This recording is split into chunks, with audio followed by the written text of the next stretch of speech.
on a effectivement, au début d'année 2018, une croissance mondiale qui est forte et qui a la particularité d'être une croissance très homogène. Cette croissance forte concerne les États-Unis, l'Europe, la Chine, les pays émergents et même le Japon.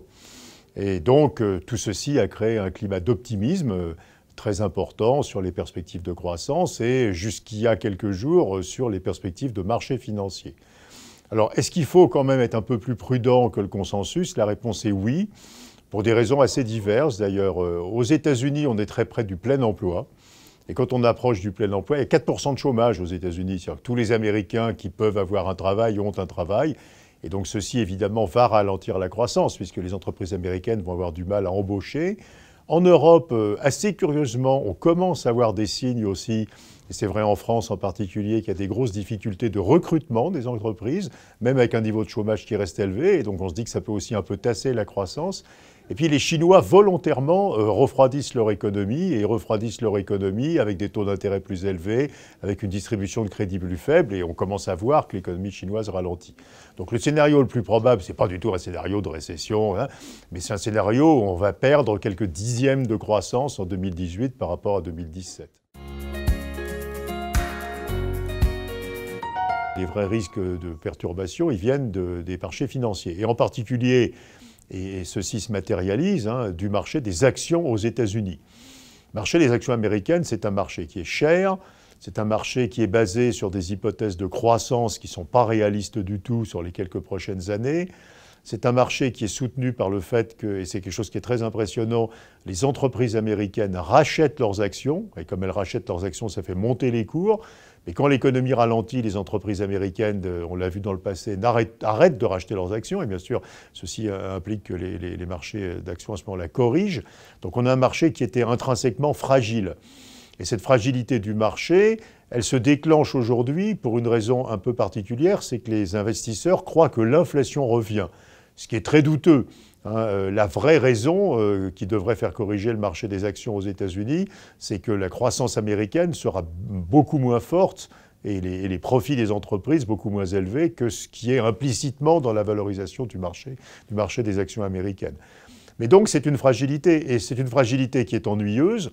D'abord parce qu'aux États-Unis, quand le marché des actions recule, il y a de très gros effets de richesse. C'est-à-dire que les Américains, par exemple, qui ont leur retraite qui est investie en actions, vont commencer à consommer moins, les entreprises à investir moins, et parce que tous les marchés d'actions dans le monde sont liés entre eux. Donc quand il y a une correction du marché des actions aux États-Unis, même s'il n'y a aucune cause en Europe, au Japon, vous voyez baisser le marché des actions en Europe et au Japon, simplement par lien et par corrélation avec le marché américain, même si le choc a lieu aux États-Unis. On a par ailleurs plein de petits déséquilibres financiers, il y a plein de petites choses qui ne vont pas bien. Il y a trop de crédits à la consommation aux États-Unis, les prix de l'immobilier sont trop élevés aux États-Unis et au Japon. Mais le gros sujet, je crois, c'est le risque d'un ralentissement supplémentaire de l'économie mondiale qui viendrait d'un ajustement à la baisse assez généralisé des marchés d'actions. Un mot sur la France. Il y a une situation très bizarre en France. On a encore 9,5% de chômage. Et pourtant, les enquêtes que nous avons montrent qu'une proportion très importante des entreprises dit qu'elles n'arrivent plus à recruter des personnes ayant les compétences qu'elles recherchent. Donc il est apparu un décalage très considérable entre les compétences des chômeurs et les compétences recherchées par les entreprises. Alors ça nous inquiète, parce que normalement, à 9,5% de chômage, on devrait pouvoir continuer à avoir une croissance forte et à créer beaucoup d'emplois. Mais si les entreprises commencent à avoir ces vrais problèmes de recrutement qui sont liés à nouveau à un problème de formation, en fait, des chômeurs qui est insuffisante, qui n'est pas assez ciblée sur les emplois qui sont disponibles, on pourrait avoir une mauvaise surprise sur les créations d'emplois, alors même que la demande reste bonne, que les exportations augmentent assez vite, que les investissements des entreprises ont repris et que la consommation des ménages est assez bonne.